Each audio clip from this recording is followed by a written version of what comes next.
రుసుముల పెంపుపై మరింత సమాచారం విస్తృతంగా మనం సేకరిద్దాం. యుఎస్ అటార్నీ రాహుల్ రెడ్డి గారు మనతో లైవ్ లో ఉన్నారు. నమస్తే రాహుల్ రెడ్డి గారు. నమస్కారం, బాగున్నారండి. నమస్తే అండి. ఈ చర్య ఎలా అయితే టెక్ కంపెనీలకు కూడా నచ్చుతుందని H1B వీసా దరఖాస్తు రుసుము పెంచుతూ దస్త్రంపై సంతకం చేసినప్పుడు ట్రంప్ అన్నారు. నిజంగా అలా జరుగుతుందా? ట్రంప్ నమ్ముతారా అండి? అయ్యో, అతను అన్న స్టేట్మెంట్ కు ఏ వ్యాలిడిటీ లేదండి. వాళ్ళను ఫోర్స్ చేసి మరేమన్నా ఒప్పించిండో మనకు తెలియదు. కానీ ఆ 10 కంపెనీలతోటి మీట్ అయినప్పుడు టాప్ 10 టెక్నాలజీ కంపెనీస్ తోటి అతను ఈ వారంలో మీట్ అయింది, ఖచ్చితం మీట్ అయింది. కానీ వాళ్ళందరూ ఒప్పుకున్నారని మాత్రం నేను అనుకోను.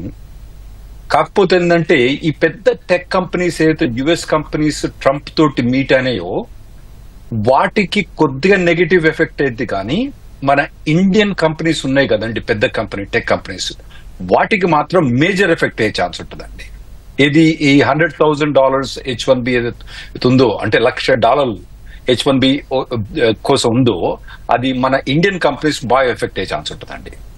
అంటే ఏ రకంగా ఇండియన్ కంపెనీస్ ఎఫెక్ట్ అవుతాయంటారు మీరు? ఎందుకంటే ఇప్పుడు యుఎస్ టెక్ హైటెక్ కంపెనీస్ ఉన్నాయి కదా, అవి నార్మల్ గా ఇండియా నుంచి డైరెక్ట్ గా హైర్ చేయడం చాలా తక్కువ ఉంటాయండి. వాళ్ళు అంటే బయట దేశాలను తీసుకురారు వాళ్ళు. ఇప్పుడు ట్రంప్ $1,00,000 ఏదైతే H1B కి ఫీజు కట్టమని చెప్తున్నాడో అదేంటంటే బయట నుంచి తీసుకొచ్చే H1B ఎంప్లాయీస్ కు మాత్రమే, అంటే కొత్తగా వచ్చే బయట నుంచి తీసుకొచ్చే H1B ఎంప్లాయీస్ కు మాత్రమే వర్తిస్తుంది.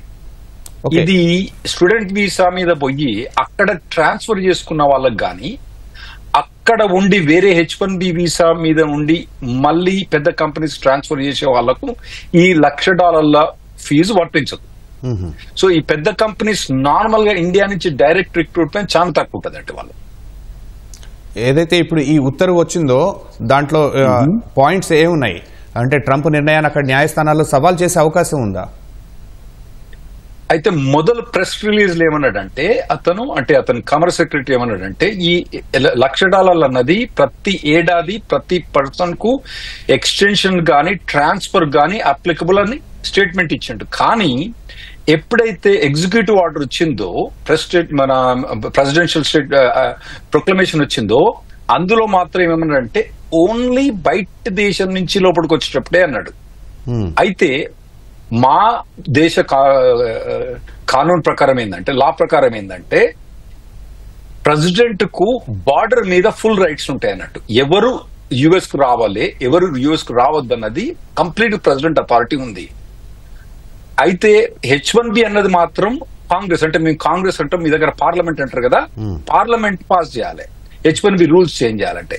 ఇప్పుడు ఇతను ఏమంటాడంటే నేను H1B రూల్స్ చేంజ్ చేస్తలేను, నేనేం చేంజ్ చేస్తానంటే ఎవరైతే యుఎస్ ఎంటర్ అవుతారో వాళ్ళ మీదనే నేను రొక్కం వసూలు చేస్తానో తప్పితే H1B రూల్స్ చేంజ్ చేస్తలేనని చెప్తాడు. కాబట్టి ఇది కోర్ట్ సిస్టమ్ పోయినప్పుడు ప్రెసిడెంట్ విన్ అయ్యే ఛాన్స్ ఉందండి దీని మీద. అంటే ఆయన నేషనల్ సెక్యూరిటీ అనే ఒక పదం వాడటం అదొక రకంగా చూస్తే, ఈ H1B గురించి అక్కడ చట్టాలు ఏం చెబుతున్నాయి, ఎలాంటి పాయింట్స్ తో ఇప్పుడు కోర్ట్స్ కు వెళ్ళొచ్చు? ఇప్పుడు నార్మల్ గా H1B చట్టం అన్నది H1B 65,000 తర్వాత 20,000 మనం మాస్టర్స్ కోటా అవన్నీ ఉన్నాయి కదా. ఇదివరకు $4,000 ఎవరైతే 50% కన్నా ఎక్కువ H1B ఉన్న కంపెనీ, అంటే ఒక కంపెనీలో 100 ఎంప్లాయీస్ ఉన్నారనుకోండి, అందులో 50% కన్నా ఎక్కువ H1Bలు కానీ L1 ఉంటే వాళ్ళకి ఆల్రెడీ మనం $4,000 బిల్ వేస్తున్నారు అంతకుముందు నుంచి. అవన్నీ కూడా పార్లమెంట్ లో పాస్ అయినాయి అన్నట్టు. ఇతనికి ఫీజు ఇంక్రీజ్ చేయడానికి రైట్ లేదు. దానికి కూడా ఏమైనా ఖర్చులకు, ఏమైనా H1B ప్రాసెసింగ్ ఖర్చులకు ఏదైనా ఫీజు ఉంటుందో అది మాత్రమే అతను ఇంక్రీజ్ చేయొచ్చు. అంతేగాని ఇట్లా $1,00,000 అన్నది అతనికి అథారిటీ లేదు. అయితే ఇతనికి అథారిటీ ఎట్లా పట్టుకొస్తున్నాడంటే, ఇది నేను ఫీజు ఇంక్రీజ్ చేస్తలేను, ఎవరైతే బార్డర్ నుంచి మా యుఎస్ బార్డర్ నుంచి బయట నుంచి లోపలికి వస్తుండ్రో వాళ్ళ మీదనే నేను చేస్తున్నాను, H1B ఫీజు కాదంటుండే. అంటే ఇప్పుడు రాహుల్ గారు, ఈ ఏదైతే ఈ $1,00,000 పెంచడం అనేది ఇది ఒకటే సొల్యూషనా? ఇతర దేశస్తులు బార్డర్లో నుంచి లోపలికి రాకుండా, అంటే తప్పుడు విధానాలు అవలంబిస్తూ అక్కడ ఉద్యోగాలు పొందడానికి చేస్తున్న ప్రయత్నాలను ఆపటానికి ఈ ట్రంప్ చేస్తున్న ఈ చర్య ఏదైతే ఉందో, దీనిలో ఉన్న పాయింట్స్ అంటే ఎలాంటి లొసుగులు ఉన్నాయి, వీటిని ఎలా మనం అక్కడ వాళ్ళు టెక్ కంపెనీస్ సవాల్ చేస్తారు? అంటే ఇది మేమేమని కోర్టుకి ఏమని పోతామంటే, ఇతను ఈ H1B మొత్తాన్నే తీసేయడానికి చేసే ప్రయత్నం చేస్తున్నాడు. ఇతని ఇంటెన్షన్ నేషనల్ కంట్రీని ప్రొటెక్ట్ చేయడానికి ఏం కాదు. బయట దేశస్తులు వీళ్ళేం అక్కడేం యుద్ధాలు బాంబులు పట్టుకొని వస్తలేరు. వీళ్ళు పట్టుకొచ్చేది ల్యాప్టాప్లు, సాఫ్ట్వేర్ టెక్నాలజీ పట్టుకొస్తారు కాబట్టి వీళ్ళు యుద్ధం చేస్తలేరు. కాబట్టి ఇతను నేషనల్ సెక్యూరిటీ అనే డిస్గైజ్ తోటి ఏదైతే పార్లమెంట్ H1B పాస్ చేసిండో దాన్ని తీసేయడానికి ప్రయత్నం చేస్తుండని మేము ఫైట్ చేస్తాం కోర్టులో. అంటే మినిమం మనకి ఎలాంటి రిలీఫ్ త్వరలో పొందే అవకాశం ఉంటుంది? H1B వీసా రుసుము ఈ పెంపుదలని స్టే తీసుకొస్తారా, లేకుంటే ఏమైనా తగ్గించే అవకాశాలు ఏమైనా కనిపిస్తున్నాయా? ఆల్రెడీ మా బిజినెస్ పార్ట్నర్ స్టీవెన్ బ్రౌన్ అని ఉన్నాడండి. అతను ఆల్రెడీ ఈ రాత్రిపూట మొత్తం పనిచేస్తున్నాడు లిటిగేషన్. అతని టీం మొత్తం పనిచేస్తున్నారు. అతనితో పాటు కూడా వేరే టీం కూడా పనిచేస్తున్నారు. కాకపోతే ఇది ఇంత తొందరగా రిలీఫ్ వస్తుందా, మనకు ఎంత టైం పడుతుంది అన్నది మనకు తెలియదు. ఇంకోటి కొద్దిగా క్లారిటీ, ప్రెసిడెన్షియల్ ప్రొక్లమేషన్ లో క్లారిటీ ఏం లేదంటే ఈ $1,00,000 అన్నది ఫస్ట్ కొత్తగా H1B అప్లై చేసి బయట నుంచి అప్లై చేసే వాళ్ళకేనా, లేదా అంటే ఎవరైతే యుఎస్ నుంచి ఇండియాకు పోయిననుకోండి మళ్ళీ వాళ్ళ వెనుకకు వచ్చేటప్పుడు వాళ్ళ మీద కూడా అప్లై చేస్తారా? అంటే ప్రతిసారి బార్డర్ వచ్చేటప్పుడల్లా ఈ $1,00,000 చేస్తాడా, లేదా మొదటిసారి H1B లాటరీ మీద వచ్చినప్పుడు చేస్తాడా అన్నది ఇంకా క్లారిటీ అన్నది అర్థం కావట్లేదు మాకు. ఇంకా అది 21st ఈ లా అన్నది సెప్టెంబర్ 21 మధ్యరాత్రి అంటే సండే మార్నింగ్ ఇంప్లిమెంట్ అయింది అన్నట్టు.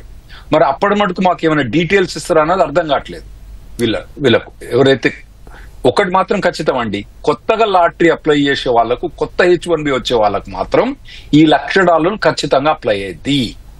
ఎక్స్టెన్షన్ కోసం ఇండియాకు పోయే వాళ్లకు లేదా కంపెనీ చేంజ్ అయ్యే వాళ్ళకి ఇండియా పోయే వాళ్లకు ఇది వర్తిస్తుందా అన్నది మాకు ఇంకా డౌట్ ఉందండి.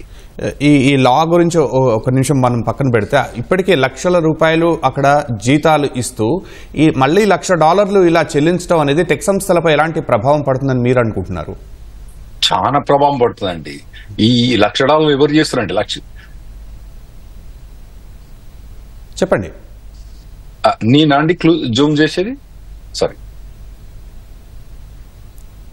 రాహుల్ గారు, వినిపిస్తుంది, మీరు చెప్పండి. ఈ టెక్ కంపెనీలు చాలా మటుకు టెక్ కంపెనీలు ఎవరు కూడా ఈ $1,00,000 పే చేయడం అనేది వెరీ అన్లైక్లీ అండి. ఎందుకంటే $1,00,000 తక్కువ, చాలా ఎక్కువ. ఎందుకంటే సాలరీస్ ఇచ్చేదే ఆల్రెడీ ఏంటంటే నార్మల్ గా అమెరికన్ సిటిజన్ అన్న వాళ్లకు మినిమం వేజెస్ గ్యారంటీ ఇవ్వాలి. మినిమం వేజ్ అంటే గంటకు $10 ఉంటది.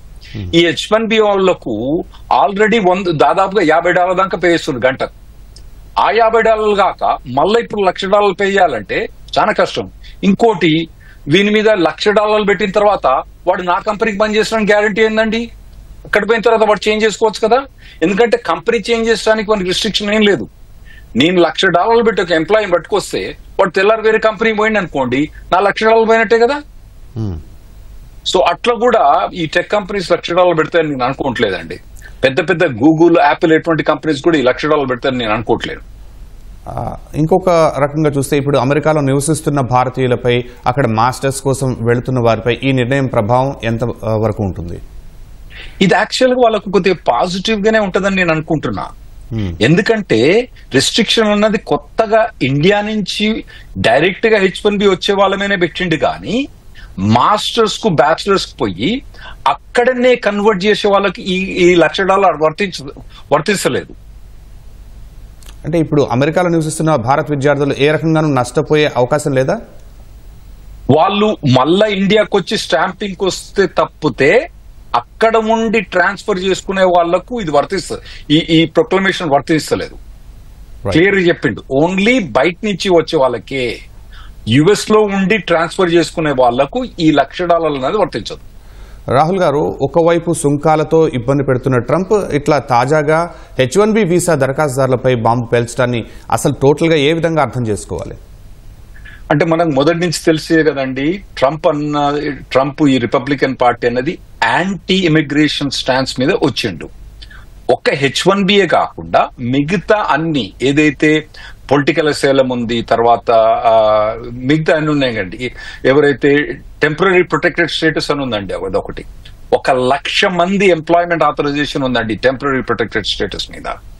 వాటి మీద వాళ్ళని కూడా వీళ్ళు ట్రంప్ చాలా ఇబ్బంది పెట్టడానికి ట్రై చేస్తుండు, వాళ్ళని కూడా తీసేయడానికి ట్రై చేస్తుండు. ఒక H1B కాదు, మొత్తం అన్ని మీద కూడా ట్రంప్ అడ్మినిస్ట్రేషన్ అది యాంటీ ఇమిగ్రేషన్ స్టాండ్ తీసుకుంటున్నాడండి. ఓకే, రాహుల్ గారు, మీరు ఆలోచన చేసినట్లయితే ఈ అమెరికా H1B వీసాల ఫీజు పెంపుతో ఈ భారత్ అంటే అక్కడ బేస్ ఉన్న కంపెనీలకి ఇలాంటి ప్రాబ్లమ్స్ ఫేస్ చేయాల్సిన అవసరం వస్తుందేమో. అయితే దాన్ని మనం ఇండియా ఎలా ఆ అవకాశాన్ని అందిపుచ్చుకునే అవకాశం ఉంది ఇక్కడ బేస్ అయిన కంపెనీస్? ఇప్పుడు దీంతో మనకి ఇండియాకి బెనిఫిట్ నష్టం నాకు అర్థం కావట్లేదు. ఎందుకంటే ఇప్పుడు ఒక టాలెంటెడ్ పర్సన్ మన ఇండియా నుంచి అక్కడ తీసుకుపోవాలంటే వాని మీద $1,00,000 స్పెండ్ చేయాలండి వీళ్ళు. $1,00,000 స్పెండ్ చేసేదానికన్నా వాడిని ఇండియాలో హైర్ చేసి ఇండియాలో యూజ్ చేసుకుంటే బెటర్ కదా. పెద్ద పెద్ద కంపెనీస్ కూడా ఆ $1,00,000 ఎక్స్ట్రా పెట్టి వాడిని US తీసుకుపోయిన దానికన్నా వాడిని ఇక్కడనే పెట్టి అవుట్ సోర్స్ చేసి ఆ జాబ్ ఇక్కడ చేయొచ్చు కదా అన్న ఆలోచన వాళ్ళ ప్రతి ఒక్కరికి వస్తుందని నేను అనుకుంటున్నా. దీంతో హైదరాబాద్ గానీ బెంగళూరు లాంటి సిటీస్ బెనిఫిట్ అయితేమేమో అని నేను అనుకుంటున్నా అండి. అంటే అయితే ఆన్ సైట్ తగ్గిపోవడంతో ఈ MNCలు భారత్లోనే ఎక్కువగా ఉద్యోగ అవకాశాలు కల్పించే అవకాశం ఉంటుందా? అవునండి, ఉంటది కదా. ఎందుకంటే ఇప్పుడు $1,00,000 పెట్టి వీని అక్కడ తీసుకుపోయినా వాడు నా దగ్గర పనిచేస్తాడని గ్యారంటీ లేదు. నెల రోజుల తర్వాత ఇంకో కంపెనీ చేంజ్ కావచ్చు కదా. ఎందుకంటే కంపెనీ చేంజ్ చేసుకోవడానికి అతనికి మళ్ళీ $1,00,000 కొత్త కంపెనీ కట్టనక్కర్లేదు. నేను $1,00,000 పెట్టి తీసుకుంటే కంపెనీ బిగిపోయింది అనుకోండి, నాకు నష్టం కదా. సో ఈ $1,00,000 పెట్టి వీన్ని ఇండియా నుంచి US తీసుకొచ్చిన దానికన్నా వాడిని ఇండియాలోనే ఉంచి పని చేయించుకుంటే నాకు బెనిఫిట్ కదా. ఒకటేంటంటే ఇండియాలో సాలరీస్ తక్కువ, తర్వాత మిగతా బెనిఫిట్స్ అన్ని కూడా ఇండియాలో చాలా తక్కువ కాబట్టి, ఇండియాలో ఖర్చు తక్కువ ఉంటది కాబట్టి ఇండియాలోనే చేసుకోవడానికి ఇప్పుడు చాలా అవకాశం ఈ పెద్ద పెద్ద కంపెనీస్ కూడా చేస్తారని అనుకుంటున్నా అండి.